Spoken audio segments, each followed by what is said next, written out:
जैसा कि आप ये देख सकते हैं कि मैंने ये 48 लॉज़ ऑफ पावर की किताब पढ़ी है और इसको मैंने पढ़ा नहीं है, इसको मैंने बहुत ही बेहतरीन ढंग से पढ़ा है। देख लीजिए आप पूरी की पूरी इस किताब। तो इस पूरी की पूरी किताब का जो मेन क्रक्स है वो मैं आज आपको देने जा रहा हूँ और वो भी 5 सेकंड में, 5 मिनट में। और वो ये है कि always be indirect if you want to be successful. मतलब कि अगर आपको सत्ता पाना है, अगर आप पावरफुल होना चाहते हैं तो आप हमेशा इनडायरेक्ट रूट को फॉलो कीजिए और कभी भी don't be too good at all the times.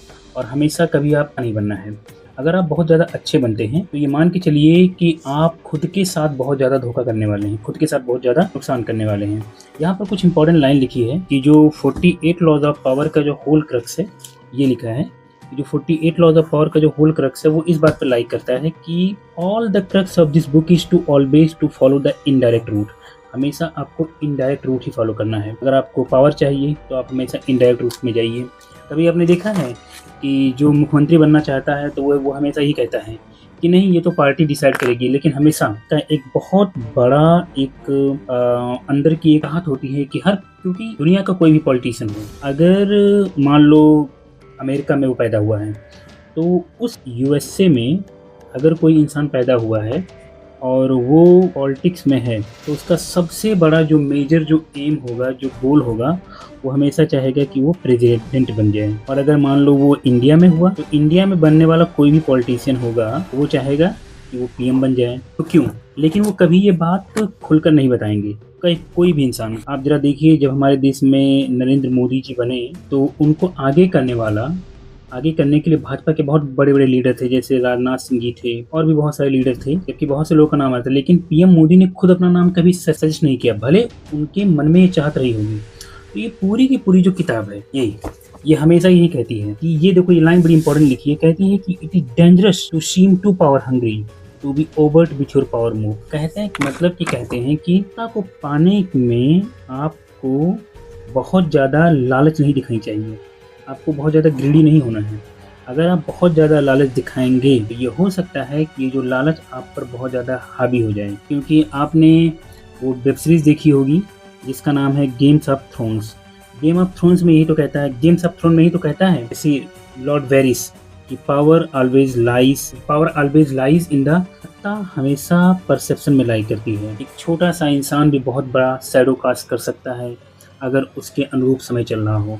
मतलब अगर मान लो एक छोटा सा इंसान है और अगर वो सूर्योदय में चल रहा है तो उसकी जो परछाई होगी वो बहुत बड़ी लंबी बनेगी। और अगर वही इंसान एक बहुत लंबा इंसान है और अगर सूरज उसके माथे पर है, ये यहाँ पर सन है, तो उसकी परछाई बहुत छोटी बन जाएगी, शैडो, क्योंकि समय उसके अनुरूप नहीं चल रहा है। पावर में दो चीजें बहुत मैटर करती हैं। पावर में मान के चलिए कि पावर जो होता है ये 3 चीजों पर डिपेंड करता है। पहला डिपेंड करता है पेशेंस, दूसरा डिपेंड करता है परसेप्शन और तीसरा डिपेंड करता है टाइमिंग। आपको पेशेंटली टाइम का वेट करना पड़ेगा और हमेशा ये परसेप्शन दिखाना पड़ेगा कि आप पावर को लेकर बहुत ज़्यादा ग्रीडी नहीं है। ये परसेप्शन आपको हमेशा ही दिखाना पड़ेगा, क्योंकि ये 48 लॉज ऑफ पावर की ये बात कहती है। यहाँ पर एक लाइन लिखी है कि the successful courtier learned over time to make of all his move to indirect. मतलब सत्ता में पाए जाने वाले जितने भी जो लोग थे जो बहुत ज़्यादा सक्सेसफुल थे, जो सक्सेसफुल लोग होते हैं जिनको पावर चाहिए, उन्होंने अपने सारे के सारे डायनेमिक्स को, अपने सारे के सारे जो मूवमेंट थे, मूव से उन्होंने हमेशा कैसे रखा, इनडायरेक्ट रखा। क्योंकि जब आप इनडायरेक्ट रखते हैं तो लोगों को इस बात का आभास ही नहीं होता है कि आप क्या करने वाले हैं। क्योंकि जिस दिन अगर लोगों के दिमाग में, अगर पीपल के दिमाग में ये बात बैठ गई कि you want to become something, अगर आप कुछ बनना चाहते हैं, तो यही लोग आपको क्या बना देंगे, यही लोग आपको बना देंगे नथिंग। बिकॉज ये जो एक बहुत अच्छी लाइन यहाँ इस किताब में लिखी है कि the life in the court was never ending game. कि जो कोर्ट होता है, जो राजा का जो गेम, जो कोर्ट होता है जहाँ पर राजा बैठता है, वहाँ पर ये कभी ना होने वाला खेल था। That required constant vigilance and tactical thinking, it is a civilised war. सत्ता में बने रहने के लिए आपको हमेशा एक जंग लड़नी होती है। पावर में हमेशा बने रहने के लिए आपको एक जंग लड़नी पड़ती है, और वो जो वार होता है उस वार का नाम होता है सिविलाइज्ड वार।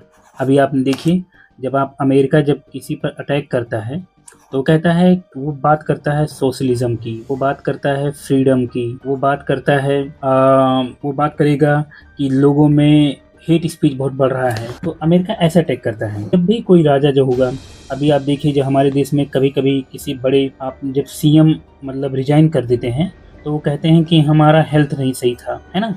बल्कि बात कुछ और होती है, हेल्थ की बात होती ही नहीं है, बात कुछ और ही है। तो सीधी-सी बात है, अगर आपको इस किताब को सीधी-सी बात अगर आपको एक लाइन में समझना है, तो आप ये समझिए कि if you want to get the power, अगर आपको पावर चाहिए, then always follow indirect route. हमेशा आपको इनडायरेक्ट रूट ही फॉलो करना पड़ेगा, क्योंकि अगर आपने डायरेक्ट रूट फॉलो किया, then you will be always be suppressed. अगर आपने इनडायरेक्ट रूट फॉलो नहीं किया तो आपको मिटा दिया जाएगा। यहाँ पर अगर आप ये सोचे कि हम बहुत अच्छे हैं, हमारी सोच अच्छी होगी, अगर हम सत्ता में आएंगे तो हम लोगों का भला करेंगे, तो मैकियावेली ने एक बहुत अच्छी बात लिखी थी, इस किताब में लिखी है कि any man who tries to be good all the time is to bound to come to ruin among the great number who is not good। मतलब अगर कोई इंसान जो हमेशा बहुत अच्छा बनने की कोशिश करता है, तो उसकी मौत हमेशा सबसे बुरे लोगों के हाथों होती है। अगर आपको ये बातें यहाँ तक समझ में आई हो, तो आप चैनल को सब्सक्राइब करें, और बाकी हम अगले पन्ने को फिर से पढ़ेंगे हम, क्योंकि ये किताब दोस्तों बहुत अच्छी है। मतलब this book is exceptionally good book. आपको कोई और किताब पढ़ने की जरूरत ही नहीं है। इस किताब को मैं नोट्स के फॉर्म में पढ़ा रहा हूँ। आप देखिएगा, सुनिएगा, शेयर कीजिएगा। अगर आपको लगता है कि आपका कोई दोस्त है जो पॉलिटिक्स में है, और वो भी बहुत ज़्यादा सीधा है, वो बहुत ज़्यादा अच्छी बातें करने की कोशिश करता है, इस वीडियो को ज़रूर उस तक शेयर कीजिएगा, और उसे ये ज़रूर कहिएगा कि वो इस किताब को पढ़े। Thank you so much.